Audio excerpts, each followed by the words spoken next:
தம்பி மா செந்தில் அவர்களே,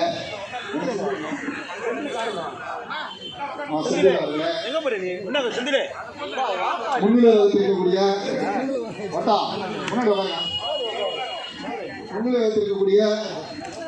இந்த சட்டமன்ற தொகுதியின் செயலாளர் சேப்பாக்கம் வெங்கடேசன் அவர்களே, தொகுதி துணை செயலாளர் அன்சர் பாஷா சீராளன் அவர்களே, தொகுதி அமைப்பாளர் வெங்கடேசன் அவர்களே, பேனர் குமார் அவர்களே, கட்சியில் இணைந்திருக்கிற இளைஞர் எழுச்சி பாசறை மாவட்ட துணை அமைப்பாளர் பிரதீப் மோகன் அவர்களே, மண்டல செயலாளர் ரூடர் கார்த்திக் அவர்களே, மாவட்ட பொருளாளர் குமரப்பா அவர்களே, செய்தி தொடர்பாளர் தூக்கா பகலவன் அவர்களே, எல்லோருடைய பெயர்களையும் சொல்லிக் கொண்டிருப்பதற்கான சூழல் இல்லை. அடையாமலேயே மிக விருப்பத்தோடு எந்த இடத்தில் சமூக பிரச்சனை என்றாலும் வந்து நிற்கக்கூடிய அருமை அண்ணன் மூத்த வழக்கறிஞர் அமைப்பு செயலாளர் அண்ணன் தமிழினியன் அவர்களுக்கு எனது மனமார்ந்த நன்றியை தெரிவித்துக் கொள்ள கடமைப்பட்டிருக்கிறேன். இந்த நிகழ்ச்சியை மிக சிறப்பாக நடத்தி கொண்டிருக்கிற இந்த சூழலில் ஒரே ஒரு கருத்தை மட்டும் நான் சொல்ல கடமைப்பட்டிருக்கிறேன். எனக்கு முன்பாக மண்டல செயலாளர் அவர்கள் வலியுறுத்திய கருத்து மட்டும்தான். சிறுத்தைகளை பொறுத்தவரை சிறை என்பதோ வழக்கு என்பதோ புதிய செய்தியோ அல்லது பயந்த செய்தியோ கிடையாது. எங்களுக்கு தலைவர் சொல்லுகிற வாக்கியமே என்ன என்று சொன்னால், சிறை சிறுத்தைகள் ஓய்வெடுக்கும் குகை என்பதுதான். ஆகையால் சிறுத்தைகள், விடுதலை சிறுத்தைகள் வளர்ந்த வரலாறே கட்சியின் தொண்டர்களை விட, கட்சியின் கோட்பாட்டை விட விடுதலை சிறுத்தைகளை வளர்த்த பெருமை காவல்துறைக்கு மட்டும்தான் உண்டு. விடுதலை சிறுத்தைகளை காலம் காலமாக வளர்த்து கொண்டிருப்பவர்கள் காவல்துறை தான். அப்படி எல்லா அடக்குமுறைகளும் அத்துமீறலிலும் மீறி தான் இங்கே கட்சி நடத்தி கொண்டிருக்கிறோம். சும்மா வந்து மற்ற கட்சிக்கார மாதிரி பேனரு போஸ்டரு, இவன் கவுன்சிலர் ஆவான், அவன் எம்எல்ஏ ஆவான்றதுக்காக இந்த கட்சியில் வரல. எப்போ ஜெயிலுக்கு போகலாம், எப்போ போராட்டம் நடத்தலான்றதுக்காக தான் இந்த கட்சிக்கே வந்துருக்கிறோம். எல்லோர் மீதும் வழக்கு இருக்குது, எங்கள் எல்லோர் மேலேயும் வழக்கு இருக்குது. ஜெயிலுக்கு போவதால் கிடையாது. நாங்கள் இந்த சமூகத்திற்காக போராடுவது தான் வாழ்க்கையினுடைய கடமைன்னு வந்திருக்கிறவங்க. ஆகையினால அச்சுறுத்தல் என்பதை யாரிடமும் காட்டக்கூடாது. முக்கியமாக காவல்துறை செய்கிற செயல் என்னன்னு சொன்னால், எந்த ஒரு பிரச்சனையாக இருந்தாலும் சேரி பகுதிக்குள்ளே தான் உள்ள போவோம். இதே தவறுகளை இதே எல்லா சமூக மக்களும் செய்கிறாங்க, எல்லா இடத்துலையும் நடக்குது.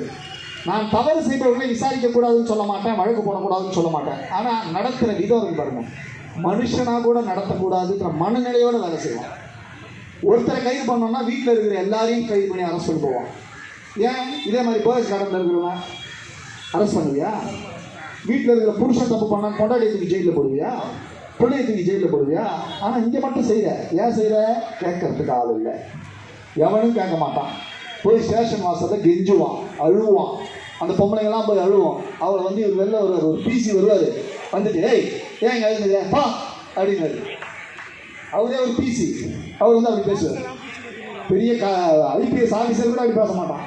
அது மக்களை பார்த்த உடனே வரக்கூடிய எண்ணம், உணர்வு. இதையெல்லாம் மாற்றினது யாருன்னு சொன்னால் எழுச்சி தமிழர், விடுதலை சிறுத்தைகள். நான் பொதுவாக காவல்துறையை பற்றி வந்து பேசுவதில்லை, ஏன்னா அந்த காலகட்டத்தை தாண்டிவிட்டோம் என்று நினைத்து கொண்டிருக்கிற நிலை மண்டல செயலாளர் அதை அந்த கருத்தை சொல்லிவிட்டார்.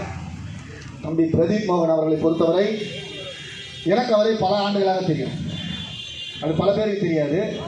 அவர் ஒரு பெரிய சமூக சிக்கல் ஏற்பட்ட பொழுது அவர் தான் பிரதீப் மோகன் என்றும் எனக்கு தெரியாது, அவருடைய தந்தையாரை பற்றியும் எனக்கு தெரியாது. ஆனால் இந்த பகுதியில் தொடர்ச்சியாக போராட்டம் நடத்தி வந்தான். கிட்டத்தட்ட ஒரு வார காலம் நானே, எனக்கே ஆச்சரியம். தம்பி வந்து கட்சியில் சேர்ந்தப்போ யோசித்தேன், நான் எதுக்காக வந்தேன், யார் என்னை கூப்பிட்டது. ஏன்னா நான் அப்போ வந்து கட்சியிலையும் பொறுப்பில் இருந்த மாதிரி எனக்கு ஞாபகம் இல்லை. ஆனால் நான் ஏதோ ஒரு காரணத்துக்காக சேப்பாக்கத்தில் வந்து இந்த இடத்துல போராட்டம் நடத்திக்கிறேன் அப்படின்றத தகவல்களை பண்ணி, அப்புறம் தம்பி வந்து சொன்னார், சார் நீங்கள் வந்து அன்றைக்கி வந்து அந்த மாதிரி போராட்டம் நடத்துனீங்க அப்படின்னு சொன்னார். அப்படிப்பட்ட போராட்ட களத்துக்கு சொந்தக்காரர்கள் விடுதலை சிறுத்தைகள்.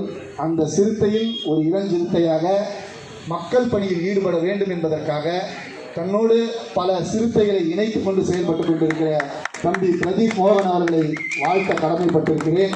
எனக்கு பின்னால் அண்ணன் தமிழினியன் அவர்கள் சிறிது நேரம் உரையாற்ற இருக்கிறார். யாருடைய பெயரையும் சொல்லவில்லை என்று நினைக்க வேண்டாம். எனக்கு முன்னால் மண்டல செயலாளரும் மாவட்ட பொருளாளர் செய்தி தொடர்பாளர் ஆகியோர் உங்கள் அனைவருடைய பெயரையும் சொல்லிவிட்டார்கள் என்ற காரணத்தால் நாம் அனைவரும் ஒரே மாவட்டமாக, ஒரே இயக்கமாக, ஒரே ரத்தமாக, ஒரே உறவாக செயல்பட்டு கொண்டிருக்கிற காரணத்தால் உங்களோடு என்றும் பயணித்துக் கொண்டிருப்பேன். மாவட்ட செய்தி தொடர்பாளர் சொன்னதில் ஒரே ஒரு